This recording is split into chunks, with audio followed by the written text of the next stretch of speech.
남들보다 높은 학년 공부를 하고 있으면 남들보다 공부를 잘하는 것이다 라고 생각하는 것, 이거 버려야 됩니다. 선행학습에 성공적인 결과를 가져올 수 있는 사람은 1% 이내예요. 선행학습은 등산에 비유할 수 있다. 산을 정상까지 빠른 속도로 뛰어갈 수 있다. 그러면 시키십시오. 아니면 중간에 다들 산에 올라가는 거 포기합니다. 그리고 다시는 그 산에 가지 않겠다고 이야기하죠. 선행학습을 시키는 것보다 지금 배우는 내용들을 단단하게 공부하는, 즉 공부법이 훨씬 성공 확률을 높인다.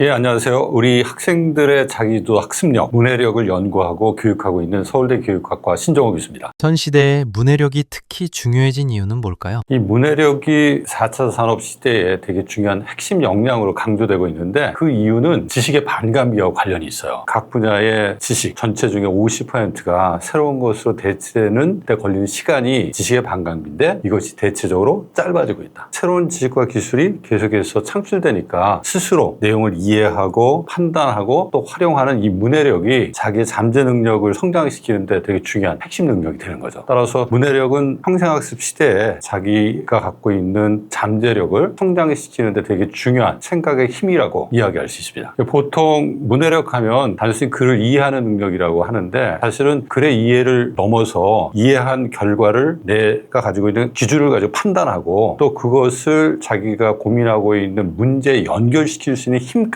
우리는 포함해서 문해력이라고 한다. 글의 내용을 깊이 이해하고 가치나 중요성을 평가하고 그것을 활용하는 힘을 문해력이라고 OECD에서 정의한 바도 있어요. 따라서 글을 읽고 이해하는 거 시작점입니다. 이해하는 것뿐만 아니라 무엇이 중요한지에 대한 판단 능력도 문해력에서 되게 중요하게 포함하는 거고, 그 다음에 이해하고 판단한 것을 다양한 활동, 결과물을 만드는데 활용하는 것도 문해 능력이다라고 이해해야 되는 거죠. 보통 우리가 이제 문해하면 국어 공부를 생각하는데, 학교 다닐 때 우리가 국어 공부 어떻게 했는지 생각해 보면 왜 글을 읽고 또 열심히 책도 보는데 문해력이 늘지 않는지를 알 수가 있어요. 보통 학교 다닐 때 국어 공부 어떻게 했으면 지문 읽고 질문에 대한 답을 찾는 방식으로 우리가 국어 공부를 했잖아요. 그거는 어떤 내용에 대한 단순한 이해와 요약에 국한된 문해 경험이라고 할 수 있어요. 자기 생각을 만드는 게 사실은 문해에서 더 중요하거든요. 따라서 지문에 있는 내용에서 어떻게 보면은 다른 사람들이 던진 질문에 대해서 답을 찾는 능력을, 이제는 새로운 문해력은 그것을 넘어서는 능력을 요구한다. 자기가 질문을 던지고 자기가 던진 질문에 대해서 그 글에서는 어떻게 얘기하고 나는 그 글의 내용에 대해서 어떻게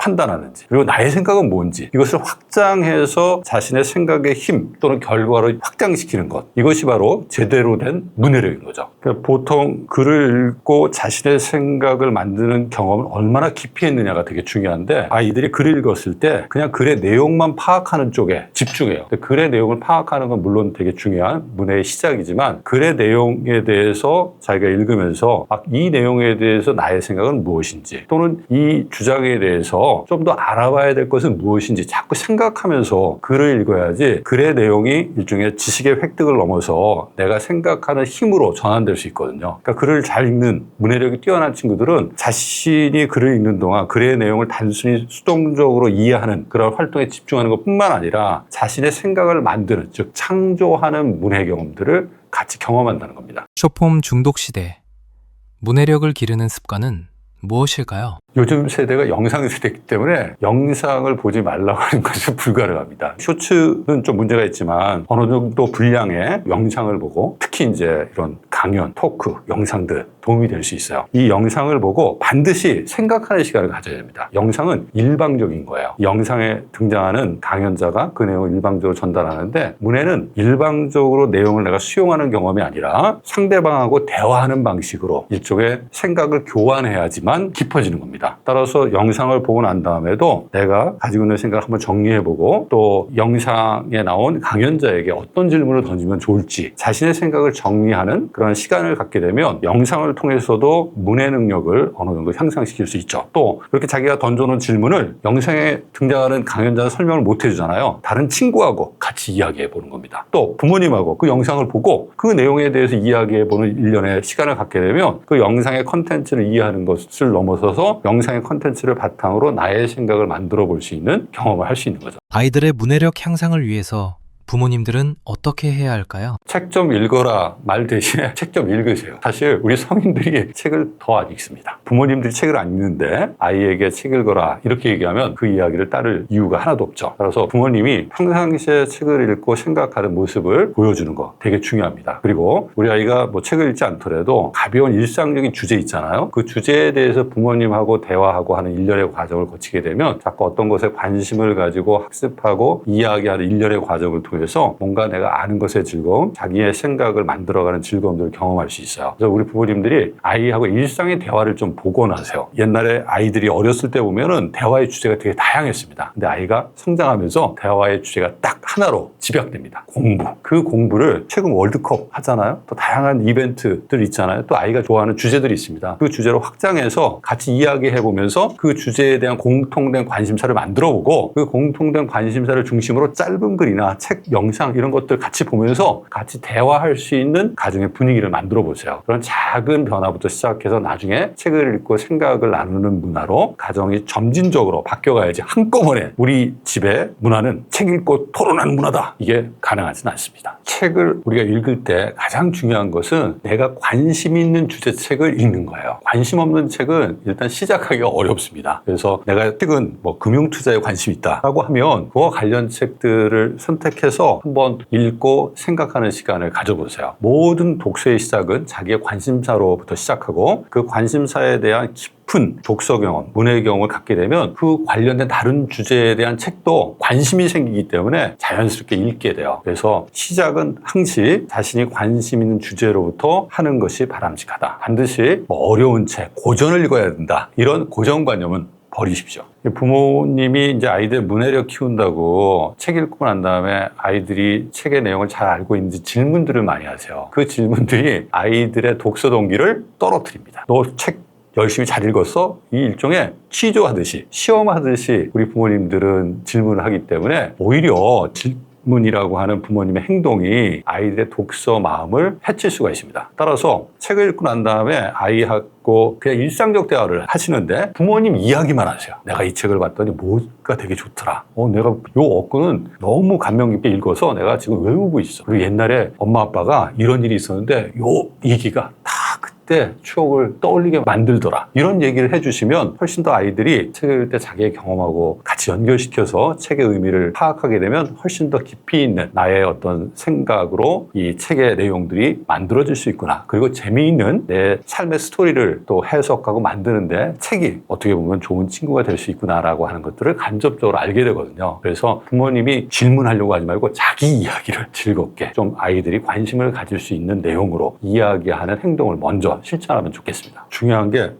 평가의 이야기는 절대 아이가 어떤 생각을 이야기했을 때 하지 마십시오. 평가는 사람들을 자꾸 위축시키거나 그 방향으로 자기의 생각을 맞추려고 해요. 아이가 자기의 이야기를 했을 때는 그냥 듣고 야 대단하다. 아빠 엄마도 생각하지 못했는데 정말 나도 그런 생각을 좀 해봐야겠어. 그냥 자기 이야기를 다시 또 해주는 것이 아이의 어떤 그 독서에 대한 마음가짐을 긍정적으로 유지하는 데 도움이 될 수 있습니다. 아이들 성적이 노력만큼 오르지 않는 이유는 뭘까요? 공부는 내용을 이해하는 거거든요. 우리 아이들이 내용을 깊이 있게 이해하기보다는 그냥 외우려고 하기 때문에 시간은 많이 들이는데 성적은 올라가지 않는 겁니다. 그렇다면 이해라고 하는 게 뭔지를 좀 우리가 알아야 되는데 우리가 공부한 내용을 구성하는 여러 가지 개념, 사건, 또 등장 인물들이 있거든요. 이 각각을 아는 게 아니라 이 각각이 서로 어떻게 연결되어 있는지 전체적인 스토리를 내가 파악하고 나의 말로 이야기할 수 있다는 것을 의미해요. 퍼즐 조각을 예로 든다면 공부는 각각의 퍼즐 하나하나가 무엇인지를 파악하는 게 아니라 퍼즐들이 어떤 관계들을 갖고 있는지 생각하면서 그 퍼즐을 맞추면서 전체 그림을 완성하는 거예요. 우리가 공부할 때 내용을 이해했다는 거하고 영화를 보고 영화의 내용을 이해했다는 거는 동일한 겁니다. 우리가 영화 내용을 이해했다고 하는 것이 등장인물이 누군지를 아는 것, 이게 영화를 이해했다고 하는 건 아니죠. 또 영화에서 나온 사건들을 아는 것, 그것을 우리가 영화를 제대로 이해했다라고 이야기는 하지 않습니다. 등장인물과 그 사건들이 전체적으로 서로 어떻게 연결돼서 하나의 스토리를 이야기하고 있는지를 파악할 때 비로소 영화 내용을 제대로 이해했다고 하는 것 동일합니다. 따라서 우리 아이들이 공부할 때 공부의 내용들을 구성하는 핵심어들, 사건들, 인물들 이것을 개별적으로 파악하고 암기하는 데 집중하기보다는 그 내용들을 서로 연결해서 하나의 구조체, 결과물을 만들어내는 데 집중할 필요가 있어요. 제대로 깊이 있게 그 관계를 이해할 때 아이들은 내용 이해를 기반으로 새로운 문제나 어려운 문제도 풀 수 있는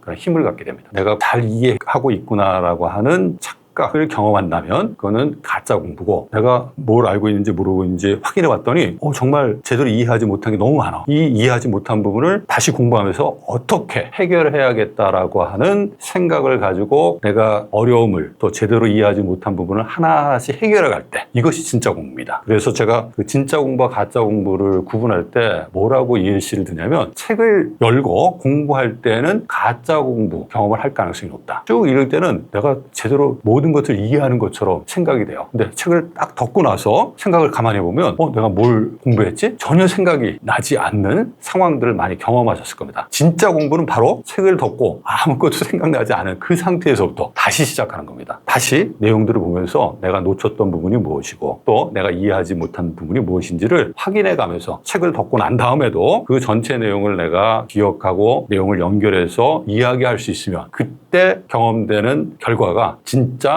공부 결과인 거죠. 부모님들이나 학생들이 공부법에서 가장 많이 착각하는 부분이 뭘까요? 첫 번째는 선행학습입니다. 남들보다 높은 학년, 또 학교급 공부를 하고 있으면 남들보다 공부를 잘하는 것이다라고 생각하는 것, 이거 버려야 됩니다. 우리가 선행학습은 누구를 위해서 만들어진 거냐면 소위 말해서 송유근이나 백강현처럼 영재아동을 위해서 만들어진 겁니다. 즉 선행학습에 성공적인 결과를 가져올 수 있는 사람은 1% 이내예요. 대부분의 우리 부모님들이 우리 아이가 일종의 영재아동이라고 생각하고 선행을 시킵니다. 어려운 내용을 빨리 배울 수 있는 능력, 만약에 그것을 갖고 있다면 충분히 선행학습을 쫓아갈 수 있겠지만 대부분의 경우에는 어려운 내용을 빨리 학습할 수 있는 사고 능력을 아직 갖고 있지 못한 상태에서 선행학습에 끌려다니는 경우가 많아요. 이 경우는 내가 이해하지 못한 것들을 그냥 피상적으로 빨리 배우는 겁니다. 그렇기 때문에 깊이 있게 생각하는 또 그 내용을 이해하는 경험을 축적하지 못하기 때문에 대표적인 전형적인 문제는 풀어내는데 깊이 있는 사고 능력을 물어보는 문제는 다 틀려요. 그리고 어떤 내용들을 내가 공부할 때 하나하나 체계적으로 그 내용을 나의 것으로 단단하게 만든 다음에 새롭고 어려운 내용을 학습해야지 새롭고 어려운 내용에 대한 깊이 있는 이해, 학습 결과를 만들 수 있는데, 선행학습은 어려운 내용을 빨리 공부하다 보니까 지금 배우는 내용을 단단하게 만들 수 있는 시간적 여유가 없어요. 그러면 어려운 내용에 대한 제대로 된 학습은 절대 일어나지 않습니다. 제가 비유로 뭐라고 말씀드리냐면, 선행학습은 등산에 비유할 수 있다. 등산은 우리가 가면 갈수록 경사가 급해지기 때문에 어렵습니다. 즉 난이도가 높아진다는 얘기죠. 근데 선행학습은 그걸 어떻게 해야 되느냐, 계속 빠른 속도로 올라가야 돼요. 우리 아이가 하체가 튼튼해서, 즉 생각하는 능력이 있어서 산을 정상까지 빠른 속도로 뛰어갈 수 있다. 그러면 시키십시오. 아니면 중간에 다들 산에 올라가는 거 포기합니다. 그리고 다시는 그 산에 가지 않겠다고 이야기하죠. 따라서 우리 아이가 정말 뛰어난 능력을 갖고 있다면 선행학습 좋습니다. 하지만 그렇지 않다고 하면 절대 선행학습을 시키는 것보다 지금 배우는 내용들을 단단하게 공부하고 그 다음 내용을 또 단단하게 공부하는, 즉 거북이 공부법이 훨씬 성공 확률을 높인다. 이 선행학습은 성공 확률이 1%예요. 거북이 공부법은 단단하게 자신의 실력을 다지기 때문에 성공 확률이 최소 60% 이상입니다. 60%에 베팅할 건지 1%에 베팅할 건지 한번 판단해 보십시오. 공부 잘하는 학생들은 모르는 문제를 어떻게 대처하나요? 모르는 문제를 공부하다 보면 마주치게 돼 있어요. 이때 빨리 그 해답을 찾는 것은 스스로 생각하는 시간을 뺏기는 거예요. 그러면 나중에 유사한 생각을 요하는 문제에 직면했을 때 그 문제를 해결할 가능성은 없어집니다. 공부를 잘하는 친구들은 어려운 문제에 직면했을 때 바로 그 문제를 해결하기보다는 왜 내가 이 문제에 어려움을 경험하고 있는지를 분석해요. 그래서 이 문제와 관련된 예를 들어서 공식이라면 그 공식의 전제를 내가 제대로 이해하고 있느냐, 그 공식을 내가 다시 증명해 보면서 이 문제를 풀기 위해서 알아야 될 여러 가지 요소들을 내가 제대로 관계시켜서 이해하고 있느냐, 지금 이 문제를 풀기 위해서 전체적인 큰 틀에서 구성된 요소들 중에 내가 무엇을 제대로 이 문제를 푸는데 포함하고 있지 못하냐에 대한 아주 기본적인 어떤 내용에 대한 확인 절차를 반드시 거친다. 그 과정을 통해서 다시 한번 자기가 갖고 있는 기본적인 개념적 이해들을 단단하게 확인한 다음에 다시 이 문제에 도전해요. 그래서 일단은 문제의 어려움에 직면했을 때 바로 해결책을 찾는 것보다도 공부를 잘하는 친구들은 그 문제와 관련해서 적용돼야 될 지식이나 또는 공식이 있다고 하면 그 지식과 공식이 어떤 과정을 통해서 또 다른 어떤 개념하고 연계되어 있는지를 다시 한번 파악하고 내가 어떤 부분을 놓쳤기 때문에 이 문제를 해결하지 못하고 있는지 스스로 평가, 판단하는 그런 일련의 시간을 갖는다. 그런 일련의 시간이 보다 더 깊이 있게 문제에 대해서 생각할 수 있는 기초, 실력을 단단하게 해주는 거죠. 그 실력을 다시 한번 다지는 게 사실은 나중에 또 다른 어려운 문제 직면했을 때 그 문제에 실패하지 않고 성공할 가능성을 더 높여주는 거다. 그래서 수학 같은 경우가 대표적인데 이 공부 잘하는 친구들은 수학 공식 달달달 외우고 뭐 다양한 문제 유형들을 경험하면서 실력을 높이지 않아요. 공식이 있다면 그 공식과 관련된 일련의 그 증명 과정들을 단단하게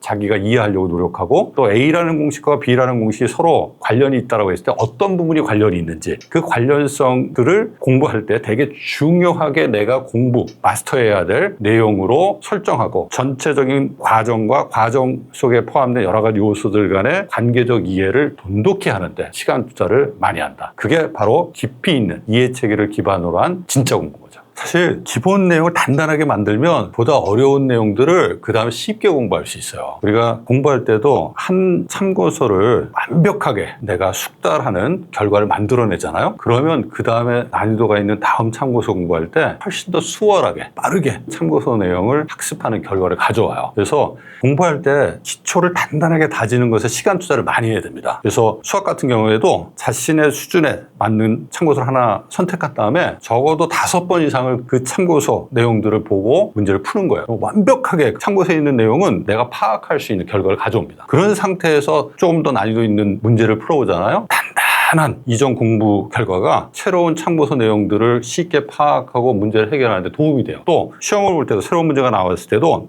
기본기가 단단하기 때문에 그 기본기를 중심으로 해서 새로운 문제들을 분석하고 해결책을 찾아내는 가능성이 훨씬 더 높아집니다. 많은 내용들을 빨리 학습해야 한다라고는 조바심을 버리세요. 가장 중요한 핵심이 되는 내용들을 단단하게 다진 다음에 그 다음에 그것을 기반으로 해서 다른 추가적인 내용들을 학습하게 되면 그 추가적인 내용들의 학습 속도가 훨씬 빨라집니다. 근데 처음부터 모든 걸 한꺼번에 다 하겠다 이러면 소위 말해서 죽도 밥도 안 됩니다. 문제 해결 능력이 뛰어난 학생을 보신 경험이 있으신가요? 보통 서울대생들은 다 똑똑하고 성실합니다. 근데 그 중에서도 눈에 띄는 친구들은 어렸을 때부터 생각하는 습관이 잘 된 친구들이에요. 즉 생각하는 습관이 잘 됐다는 것은 공부할 때도 그렇고 책을 읽을 때도 그렇고 남의 도움을 먼저 받기보다는 자기 스스로가 자꾸 생각하고 자기의 생각을 정리하는 것이 습관화된 친구들이 바로 그런 친구들입니다. 그래서 아이들이 공부할 때도 그렇고 또 책을 읽을 때도 그렇고 어렸을 때부터 아이들이 책에 있는 내용을 단순히 암기하려고 하는 그러한 모습보다는 책의 내용을 내가 제대로 이해했는지 어떤 것이 중요한지 그렇지 않은지 이런 것들을 자신이 지금 이해하고 있는 상태에서 자꾸 판단하고 생각해보는 경험을 갖도록 하는 것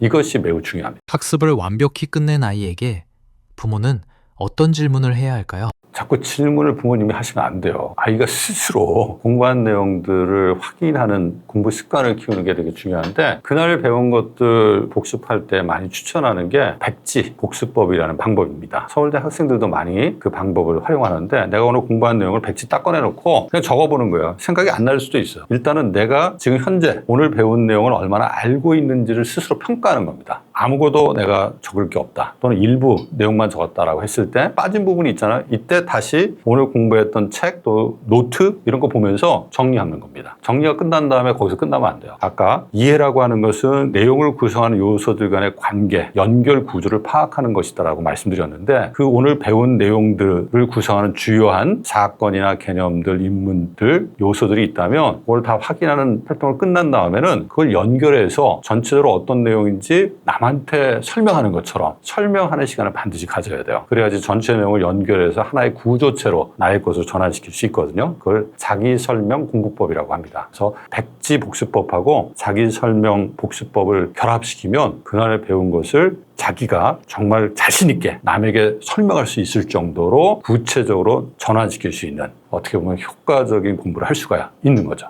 당연히 아이가 모를 때 모르는 것에 대한 도움을 청할 수 있어요. 그때는 도와줘야 됩니다. 아이가 고민하다가 안 됐기 때문에 그 고민을 스스로 해결할 수 없는 상황에서 도움을 요청하는 거거든요. 자기가 일단은 고민해봤다는 게 중요해요. 하지도 않고 도와주세요. 이건 안 됩니다. 근데 자기 스스로 공부할 때 이해가 안 된다. 이 문제는 계속 틀린다. 근데 그 이유를 모르겠다. 그리고 그 상황에서 도움을 요청한다면 차근차근 왜 그런지 그 과정을 짚으면서 아이하고 문제 해결할 수 있는 그런 일련의 힘들을 키울 수 있게 대화를 나누는 게 되게 중요하다. 그 과정에서 부모는 도움을 제공해야지 그냥 일방적으로 아이가 좀 고민하고 있다고 해서 내가 개입해서 도움을 제공하는 그런 행동은 아이가 스스로 고민하는 생각하는 시간을 빼앗기 때문에 삼가는 게 좋습니다. AI 시대, 공부의 의미가 어떻게 달라져야 할까요? 이제 공부의 의미는 지식이 아닌 지혜로 전환돼야 됩니다. 옛날에는 많은 지식을 알고 있고 누가 물어보면 자신이 알고 있는 것을 답하는 게 그 사람이 능력 있다라고 하는 것을 보여주는 행동이었는데요. 이제는 그 과거의 지식을 잘 학습하고 누가 질문했을 때 답을 이야기하는 능력은 인공지능이 인간보다 더 잘합니다. 이제 인공지능의 어떤 지식이라고 하는 능력을 넘어서는 지혜의 경험이 일종의 공부의 주목적이 돼야 한다. 지혜라고 하는 건 뭐냐? 그런 다양한 지식을 가지고 내가 원하는 어떤 문제를 해결할 수 있는 문제 해결 능력, 또 새로운 결과를 만들어낼 수 있는 일종의 창의력, 이런 것들이 공부에 있어서 되게 중요한 목적이 되어야 하는 것이죠. 기존의 인간의 사고 능력을 위계적으로 이야기했을 때 블룸이라는 교육학자는 지식, 이해, 분석, 종합, 평가, 창조라고 위계적으로 구분했는데 이미 지식을 학습하고 이해하는 것은 인공지능이 인간보다 훨씬 잘합니다. 그리고 최근 추론형 인공지능이 만들어지면서 분석하고 종합하는 일도 인간보다 훨씬 잘합니다. 근데 못하는 게 뭐냐? 결과물을 평가하고 자기 기준을 가지고 새로운 것들을 유니크하게 고유성을 갖도록 만들어내는 것은 인공지능이 아직까지 인간의 능력을 쫓아오지 못해요. 따라서 기본적으로 뭐 지식 이해, 분석 종합하는 논리적 사고력들을 키우는 것도 필요하지만 이제는 그것을 넘어서서 우리가 공부를 한다라고 했을 때는 나만의 기준, 가치를 가지고 평가할 수 있어야 되고 또 나만의 가치, 기준을 가지고 새로운 해결책을 제시할 수 있는 능력을 키울 수 있어야 됩니다.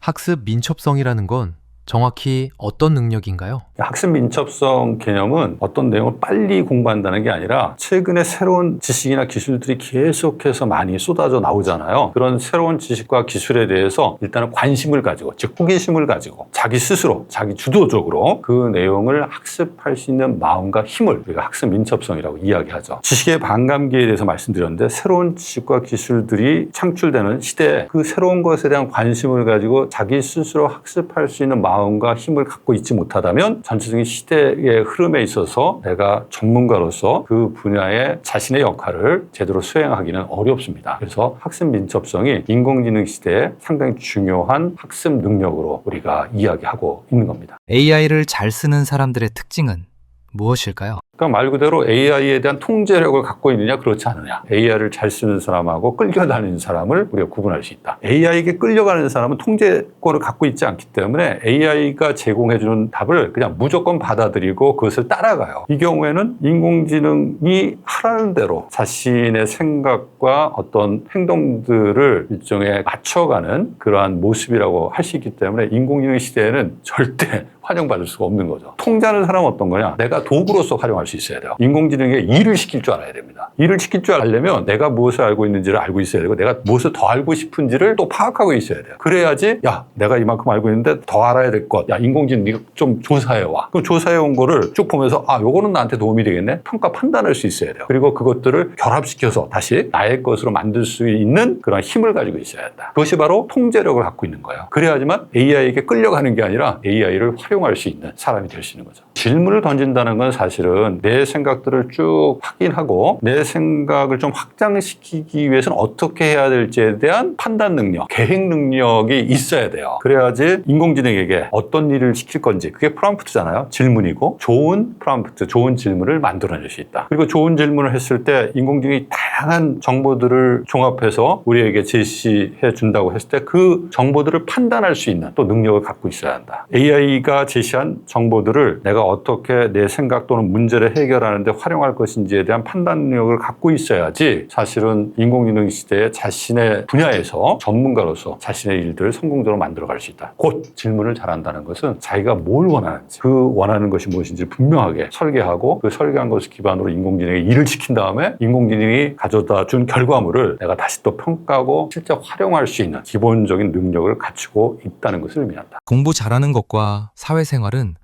정말 비례하지 않을까요? 하버드 대학의 데이빗 데미라는 교수 이야기를 인용해서 제가 말씀드릴게요. 최근 인공지능이 대체하고 있는 전문 직업군은 어떤 특징을 갖느냐. 혼자서 일하는데 사회성을 요구하지 않는 일들을 인공지능이 그 일을 대체하고 있고 그 일에 대한 사회적 보상도 점차 줄어들고 있다. 하버드 대학 학생들 되게 똑똑한데 은둔형 똑똑이가 너무 많다. 그 은둔형 똑똑이들이 몰락하는 시대를 맞이하고 있다. 사회성 인성 되게 중요합니다. 우리가 문해 활동을 할 때 독서를 통해서 문해 활동을 하잖아요. 특히 문학 작품 같은 경우에 다른 사람들의 삶의 모습들을 내가 간접적으로 경험하면서 삶에 대한 어떤 의미, 가치들도 우리가 경험하게 되고 또 다른 사람의 입장에서 그 사람의 마음을 읽을 수 있는 기회를 갖게 돼요. 그래서 EQ를 키우는 데 있어서도 문학 작품을 기반으로 한 이 독서 활동, 문해 활동이 많은 도움을 줄 수 있습니다. 질문하는 걸 어려워하는 사람들. 왜 그런 걸까요? 여러 가지 이유가 있는데 사실 인공지능한테 질문하는 것은 그 사람이 나를 어떻게 평가할 것이냐에 대한 불안을 주지 않아요. 우리가 사람들 사이에 대화할 때 질문을 하지 않는 이유는 내가 이런 질문을 하면 나를 어떻게 평가할까? 이런 불안 때문에 질문을 우리가 회피하거든요. 근데 인공지능은 나를 평가하지 않기 때문에 마음껏 질문해도 괜찮습니다. 근데 질문을 막상 하려면 질문을 어떻게 해야 될지 혼란스러워하는 모습들을 많은 사람들이 경험을 합니다. 내가 뭘 질문해야 될지 몰라요. 즉 내가 지금 알고 있는 것이 무엇이고 내가 무엇을 더 알아야 되는지 일종의 메타인지를 요새 강조하잖아요. 그런 자기 능력과 자기 생각 그리고 자기가 알고 있는 지식에 대한 판단이 일단 되게 단단하게 기본 능력으로 갖춰져 있어야 한다. 그래야지 그걸 기반으로 해서 내가 더 알고 싶은 것이 무엇인지 질문을 자연스럽게 인공지능에게 할 수 있는 거거든요. 그래서 스스로에 대한 이해, 내가 알고 있는 지식에 대한 이해, 내가 그 지식에 대해서 어떻게 지금 생각하고 있는지 내 관점에 대한 이해 등을 포함하는 개념인데 자기 스스로에 대한 이해가 제대로 단단하게 만들어지지 않으면 질문도 하기가 어렵고 질문을 하더라도 단순한 질문 예를 들어서 인공지능이 에이전트 시대로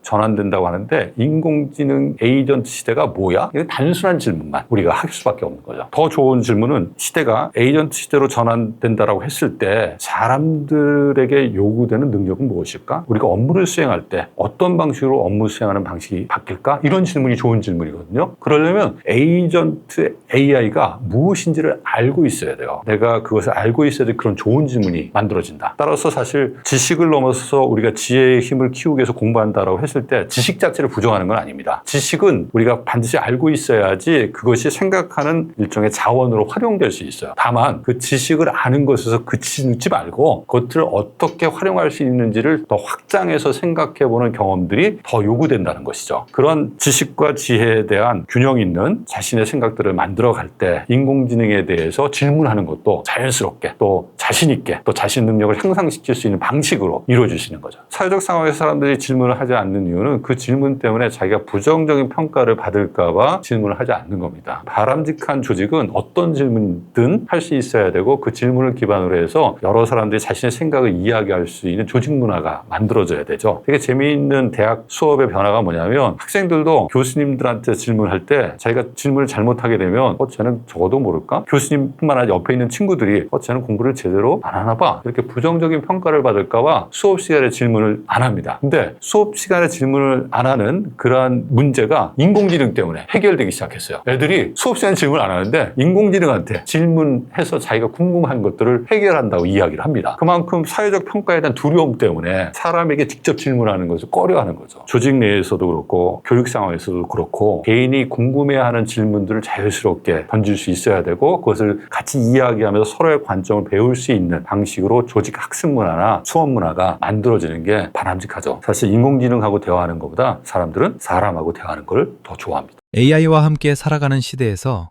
당장 시작할 작은 습관은 뭘까요? 저는 호기심이라고 말씀드리고 싶어요. 호기심은 알고 싶은 마음이거든요. 이 알고 싶은 마음을 놓쳐서는 안 돼요. 그러니까 AI도 내가 알고 싶은 마음이 있으면 이것저것 막 물어볼 거 아니에요. AI가 답한 것들을 보고 이거 좀 더 알아봐야겠다. 이게 자꾸 자꾸 자신의 지식과 경험, 그 다음에 생각하는 힘을 키울 수 있는 시작점이에요. 근데 우리는 시간이 가면 갈수록 알고자 하는 호기심을 잃어버려요. 호기심을 잃어버리면 새로운 것에 대한 관심, 그것을 통한 자신의 전문성 또 능력을 향상시킬 수 있는 기회를 아예 처음부터 차단시켜버립니다. 그래서 인공지능 시대에 새로운 변화들이 아주 급속하게 만들어지고 있다고 하는데 하나만 꼭 지켜야 될 마음이 있다고 한다면 저는 호기심이다라고 이야기합니다. 예를 들어서 영상을 봤다, 또 신문 기사를 봤다 그랬을 때 Why라는 질문을 한번 던져보십시오. 왜 이런 기사가 실렸을까? 왜 이런 논의가 지금 사람들의 관심을 끌까? 이게 사람들의 어떤 관심들에 대한 질문이 나의 관심으로, 알고 싶은 마음으로 전환되는데 되게 중요한 역할을 해요. 그래서 신문에 등장하는 여러 기사들, 예를 들어서 요즘 주식 투자 사람들이 관심을 갖거든요. 왜 주식 투자에 사람들이 광분할까? 단순히 주식 투자에 대한 기사를 읽는 것을 넘어서서 그런 질문을 던져보고 그 이유를 한번 찾아보는 신문기사 읽기나 다른 사람과의 대화 이런 것들을 하게 되면 훨씬 더 내가 관심 있는 주제에 대한 깊은 이해경을 갖게 돼요. 호기심이라고 하는 게 아주 거창한 게 아니라 왜 그럴까라고 하는 질문 하나로 또 얼마든지 만들어질 수 있고 그로 인해서 내가 어떤 주제에 대해서 관심을 가지고 공부할 수 있는 계기가 마련된다. 부모들의 도움으로 인해 아이들의 자기주도성을 해칠 수 있나요?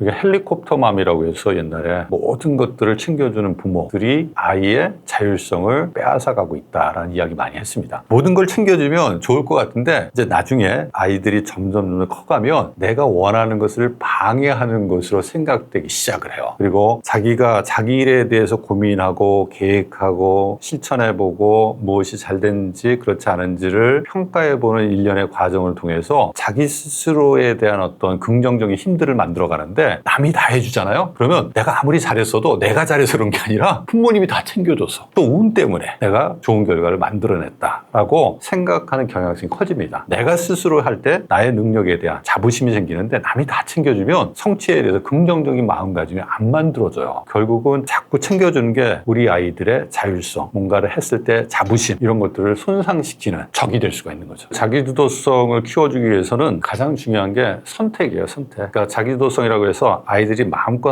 하라고 허용해 주는 게 아닙니다. 좋은 어떤 선택지들을 같이 조사하고 그 선택지들을 같이 논의하면서 같이 결정하는 일련의 과정이 자기주도성을 키워줄 수 있다. 자기주도성은 사회적 경험을 통해서도 얼마든지 향상될 수 있어요. 예를 들어서 학원의 문제도 야, 어느 학원이 좋으니까 너 거기 가 이렇게 하지 말고 같이 조사를 하는 겁니다. 장단점, 아이의 이야기도 들어보고 부모도 자신의 의견을 얘기하면서 어느 학원이 좋을지 최종적으로 같이 선택 결정하는 일련의 과정을 거치게 되면 학원 가서 가만히 앉아있거나 학원 가기 싫다는 얘기 덜 할 겁니다. 내가 결정하는 과정에 참여했고 결정할 때 내 의사를 분명히 이야기하고 결정이 이루어진 거다라는 것 때문에 책임감을 갖게 돼요. 그래서 우리가 자기주도성을 키워주기 위해서 여러 가지 부모가 역할을 할 수 있는데 여러 가지 생활에 있어서 또 공부에 있어서 선택지들을 놓고 같이 그 선택지를 이야기하고 공동으로 그 선택지에 대해서 결정하는 경험들이 우리 아이들이 자기 스스로 계획하고 선택하고 거기에 대한 책임감을 갖는 자기주도성을 키우는 데 도움이 될 수 있습니다. 아이들은 3살 때부터 자기가 원하는 것을 분명히 표시합니다. 아이들 보세요. 신발 신을 때 내가 신을래. 부모가 다 신겨줬는데 그러면 더 편할 텐데 갑자기 3, 4살 되면 내가 신고 싶은 신발 가지고 와서 자기가 신는다고 그래요. 시간도 오래 걸려. 즉 그때부터 우리 아이들은 자기가 원하는 것들을 표현하기 시작을 하는 겁니다. 이때 자꾸 옆에서 개입해가지고 안 돼. 엄마, 아빠가 이야기하는 대로 해. 하면은 점차 자기 스스로 무엇인가를 해야 한다는 생각도 잃어버리게 되고 그 자신감도 상실하게 돼요. 점차 그 경험이 누적되면 나중에 스스로 뭔가를 결정해야 될 때 결정을 못하는 그러한 일종의 무능력 상태 또는 무기력 상태에 빠질 수가 있습니다. 그래서 작은 것이라도 아이가 선택하고 그 선택에 대해서 실제 한번 경험해 보도록 허용해 주는 것, 이런 것들은 어렸을 때부터 조금씩 부모로서 신경을 써야 될 부분인 거죠. 첫 시작점에서 생각해 볼 수 있는데 아이가 나 도와주세요 라고 하는 거하고 그 도움을 요청하지 않았는데 부모가 가서 일방적으로 도와주는 것, 이 차이를 생각해 보면 이게 도움인지 개입인지를 우리가 알 수 있다. 아이가 원할 때 그 원하는 그 순간에 도와주는 것은 아이의 성장을 도와줄 수 있는 지지적 행동이에요. 근데 아이가 원하지도 않는데 부모가 답답해서 가서 도움을 제공하는 것은 개입이 됩니다. 그러면 아이들은 자꾸 내 일이 통제되고 있다라고 하는 생각을 갖게 돼요. 내가 통제되고 있다라고 생각이 되면 점차 자신 자신감도 떨어지고 하는 일에 대한 재미도 떨어져요. 내가 하는 일에 대한 주인의식, 통제감을 갖고 있을 때 자기가 하는 일에 대한 훨씬 더 즐거움도 경험하게 되고요. 그 일에 대한 책임감, 그다음에 성취감도 느끼기 때문에 더 뭔가 하고 싶은 마음들이 생겨요. 근데 자꾸 옆에서 개입하게 되면 그런 기회들을 상실하기 때문에 스스로가 뭔가 해서 이루는 즐거움, 그것의 자랑스러움을 우리 아이들이 상실하고 이로 인해서 아이가 위축됩니다. 위축. 우리 아이가 어디 가서 위축돼가지고 남이 어떻게 나 도와주나 안 도와주나 이런 상황들을 자꾸 바라보는 아이로 성장하기를 원하는지, 어디 가든지 씩씩하게 이거 어떻게 해야 돼요? 여기 뭐예요? 자꾸 물어보면서 자기가 그 상황에서 무슨 일을 해야 될지 자꾸 탐색하고 생각하고 결정하는 아이로 성장하게 할 건지 고민해 보십시오. 돕고 싶은 부모 마음이 간섭이 될 땐 어떻게 해야 할까요? 좀 참으십시오. 너무 조급해하지 마세요. 조급한 마음이 아이들의 성장을 오히려 짓누른다. 우리는 남들보다 앞서야 되는 생각이 너무 강해요. 자꾸 남을 봐. 그러지 말고 우리 아이가 지금 원하는 게 뭐고 지금 필요한 게 뭔지를 좀 보면서 아이가 원하고 필요하다고 이야기할 때 좀 즐길 수 있는 그러한 활동들을 중심으로 많은 시간들을 부모님들이 같이 가져줬으면 좋겠다. 그 시간들이 축적되면 나중에 내가 어려움에 직면했을 때에도 공부 잘하는 친구도 어려움을 호소합니다. 그 어려움을 극복할 수 있는 심적 힘이 바로 부모하고의 좋은 추억의 시간들을 통해서 만들어져요. 그래서 우리 부모님들이 공부에 대한 어떤 기대 또 압박감 때문에 아이가 공부를 좀 더 열심히 하고 남들보다 좀 더 빨리 공부하는 모습을 보여줬으면 좋겠다라고 생각을 할 수 있지만 그 조급함이 오히려 공부의 마음을 훼손시킬 수 있다. 지금 하고 있는 공부하고 또 아이가 원하는 일종의 일상생활에서 일들이 있잖아요. 그것들을 균형 있게 할 수 있도록 도와줄 필요가 있어요. 그래야지 공부하는 데 있어서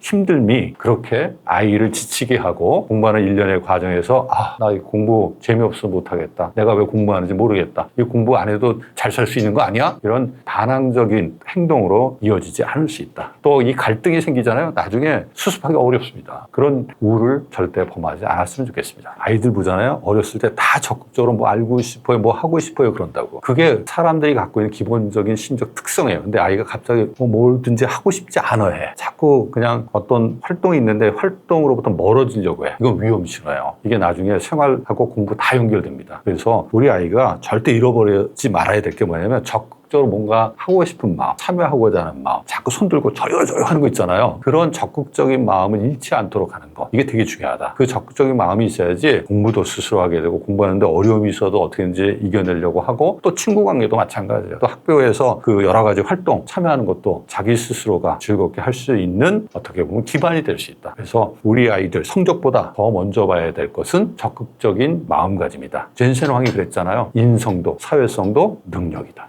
아이에게 꼭 해줘야 할 한마디 뭐가 있을까요? 먼저 해줬으면 좋겠다는 말 전에 절대 하지 말아야 될 말, 자꾸 평가하는 말. 너 오늘 어떻게 했어? 잘했어? 못했어? 자꾸 우리 아이에 대해서 이야기하는 말은 삼가는 게 좋습니다. 대신 부모님의 마음을 이야기하세요. 근데 그 마음이 부담을 주지 않는 그런 내용으로 부모님의 마음을 전달할 수 있는 대화법을 사용하면 좋겠다. 우리가 I 메시지하고 U 메시지 얘기 많이 하잖아요. 자꾸 U 메시지를 쓰게 되면 이게 지적질이 될 가능성이 높아집니다. I 메시지 쓰세요. 오늘 아이가 한 행동에 네가 이전에는 모르는 문제 나오면 그냥 바로 포기하고 답안지 봤는데 오늘은 그래도 한 5분 동안 물론 틀리긴 했는데 그 문제 풀려고 했네. 와 너무 좋았어. 이 얘기 한마디 아이를 그냥 춤추게 합니다. 그러니까 부모님이 가지고 있는 그 마음, 생각들을 아이에게 부담 주지 않는 방식으로 전달하는 대화법 이거 되게 중요해요. 근데 야, 너 5분 동안 그렇게 시간 투자했으면 너 그 문제 풀기 위해서 끝까지 했어야 될 거 아니야. 왜 그거 그렇게 안 해? 다음부터는 그렇게 했으면 좋겠어. 자꾸 U 메시지를 던지게 되면 지적질 당하잖아요. 다음에 하고 싶습니까? 아닙니다. 대화법을 바꾸세요. 우리 아이를 성장시키기 위한 우리 부모님의 마음을 간접적으로 전달하는 대화법이 우리 아이를 춤추게 한다. 아이들은 부모의 뒤통수를 보면서 자라납니다. 우리 부모님들이